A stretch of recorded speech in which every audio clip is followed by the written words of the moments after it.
So to close this webinar,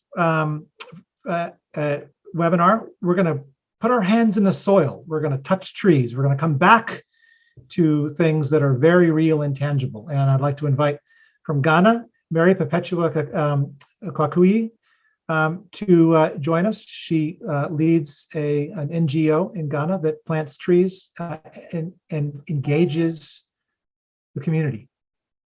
Mary, welcome. Sorry, yes.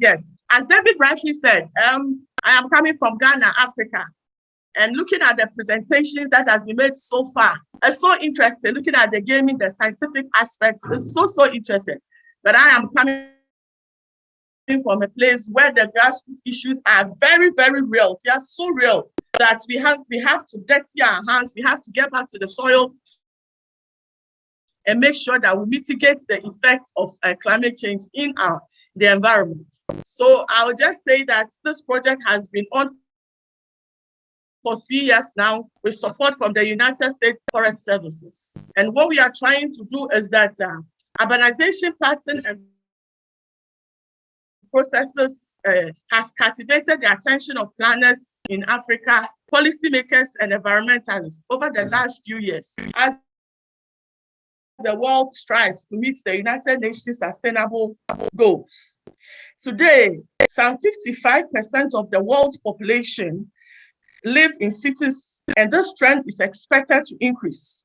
It is projected that by 2050, the urban population will more than double in the current size, with nearly 7 of 10 people in the world living in the cities. Global urbanization patterns manifest at a scale in Sekendita Krabi, Ghana, where I am coming from, the third largest city in Ghana, which is gradually becoming a hub for oil and gas activity in the West Africa sub-region. And now a destination for economic migrants originating from other parts of Ghana and the sub-region due to the discovery of offshore oil and gas in commercial quantities. The population is about 1 million, and it is growing at a rate of 4.8% annually, and it has spurred housing and infrastructural developments. Yeah, so the consequences of accelerating urban development are manifesting overall decrease in the functions and services provided by the urban green spaces. It is indeed a very difficult balance. On one hand, there is the need to move fast enough to protect the environment and control rapid environmental change. And on the other hand, incorporate societal services to ensure the well-being of city dwellers. Looking at all these environmental degradations and all the things that is happening in Ghana Western region, and looking at how the children are going to lose the values and then the environment, we were motivated to reverse the impact of urban development patterns on people and ecosystem of the Twin City. Therefore, Goshen Global Vision, in partnership with the United Services, initiated a flagship project in September 2019 with the city authorities. The project is aimed at building capacity for restoring degraded urban green spaces, and then for boosting urban food production, whilst utilizing climate-smart agricultural practices. The project works with a wide range of stakeholders, such as the local government authorities, the education service, universities, traditional authorities, private landowners, and private sector development actors. Key beneficiaries were students in basic and senior high schools, interested youth in the community, unemployed youth, or people pursuing supplementary income. Student researchers, where they study and develop new approaches and their theories for field application, urban farmers, and households. So I am happy to share with you from what I've mentioned so far, the work that we have been able to do so far in mitigating the effects of urban. So I'm going to share my screen now, where I'm going to show you the work that we have done so far. So this is the work that we have been able to do and achieve within the 3 years. So as you can see from the screen, the local authorities who were so happy and were so defenseless at first, they know that the environment is being degraded. The city is developing, but they don't know how to go about it. We're happy that we came in with this intervention. So they collaborated and donated the land for us, a 10,000 capacity tree seedling nursery, where we've nursed over 35 native tree species, including fruit trees, medicinal plants, spices, ornamental plants, and then we distribute to the people of Sekendita Krade. It will interest you to know that this also serves as practical demonstration site to complement theoretical training of the Ghana Education Service curriculum in agriculture and natural science for junior and senior high schools. So far, we have planted over 21,000 trees where we have mapped them. And then we planted them in schools, we planted them in churches, and then we have distributed to over 150 households where they've planted in their homes. And we do all this planning, we do all this planting with volunteers, with chiefs, with faith-based organizations, with schools, with taxi drivers, and other forestry commission and parks and gardens. Again, looking at the urban population and how our nutrition is like, we decided to train the farmers in the urban cities how to do away with chemicals that they apply to the vegetables that is polluting the environment.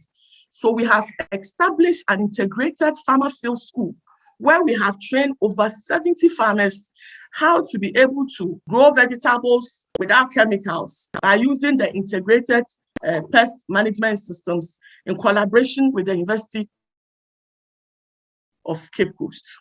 Again, looking at the unemployment situation in the country and the need for people for trees to plant, most of the time people are interested in fruit trees because as you are taking care of the plant, providing all the services, you can also get fruit to eat, which is part of food security.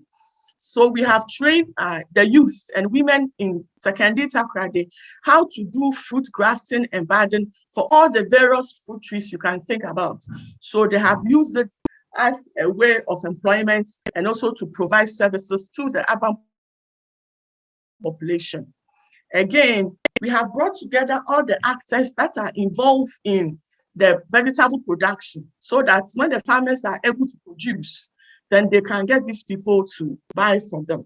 What is so exciting is the fact that if you want to cause a paradigm shift in mitigating the effects of urbanization and sustaining the ecosystem, which I'm talking about now, we need to touch on its roots.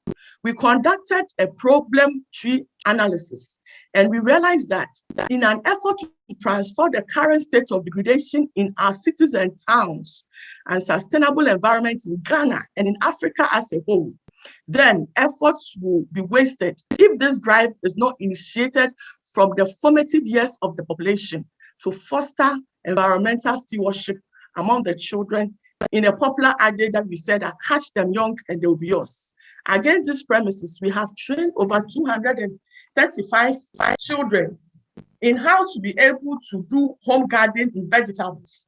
So you can see from the slide here where we engage them in plastics, we engage them in boxes, and we engage them in other containers so they'll be able to grow food in their own homes and then be able to sell them and then be able to use it for their school as well. Your local authorities were not also left out in this. We have trained the local authorities in urban forestry where they also help us. We see the fire service people here who are helping us also to do the planting together. This year, we are planning to do two very important activities, which is very, very important for me. And there are two flagship programs we are coming to do. And that program involves establishing a coconut seed garden and a plantation. And this one, we are looking at the only two girls' schools in Sekendita Krade with a population of over 3,000. We are going to train these ladies in coconut propagation, and then they are going to use it as a way of value chain addition, and then to provide them with entrepreneurial skills then they'll be able to generate income for the maintenance of the school. I must continue to say that we are coming from a background where development of our cities is becoming a challenge because our lands have been taken away, arable lands, so we can't even grow any food for ourselves. So we are coming in as we're developing the city, then we are trying to have a win-win situation, a balance between developing our country, Ghana, and then how we'll be able to also sustain the ecosystem, and then we'll be able to also provide food to make the development of the city very good for all of us. Last but not the least, efforts are also far advanced to train women, youth, and males in mushroom farming, which is a good source of protein. So if somebody is not able to buy meat or fish, they'll be able to use the mushroom as a supplement. It's good for malnourished children and also good for pregnant women. So this is the flagship program that we are doing this year. To end it all, what I want to say is that the greatest success of Goshen Global Vision has been the adoption of a more inclusive partnership approach, transparency, dialogue, etc., thereby creating a win-win outcome for all partners and the stakeholders involved. Again, one of our successes has also been the investment in the building of internal capacities for the propagation and the dormancy breaking of native species and fruit tree propagation, which gives us the internal capacity to produce the trees and everything that we are doing in volumes in order to solve this problem of mitigation that we are going through in Sekedi Takoradi. Finally, I wish to encourage all city authorities, private sector actors, and individuals to commit strategically to aligning initiatives with the SDGs and then the Paris Agreement of Climate Change. We gathered here must leave a sustainable footprint for the next generation. Thank you so much for your attention. Grateful. Thank you so much, Mary. That was inspirational work you're doing in Ghana. I have a question for you, and that is, when you talk about inclusivity and transparency, what do you find your biggest challenges to bring people to the conversation? What are your biggest challenges in terms of inclusivity?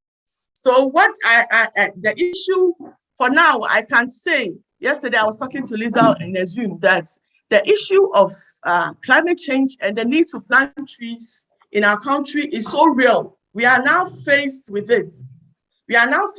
So it's so easy to let people know that they have to get involved. But one of the strategies that is so working so much is involving the youth. As I said, catch them young. So we are involving the youth. We are going down to the grassroots and letting the youth aware. We have formed climate change clubs at the various schools where we are training the youth to be environmental stewards. And they in turn are carrying the message to their parents, to the various places that they find themselves.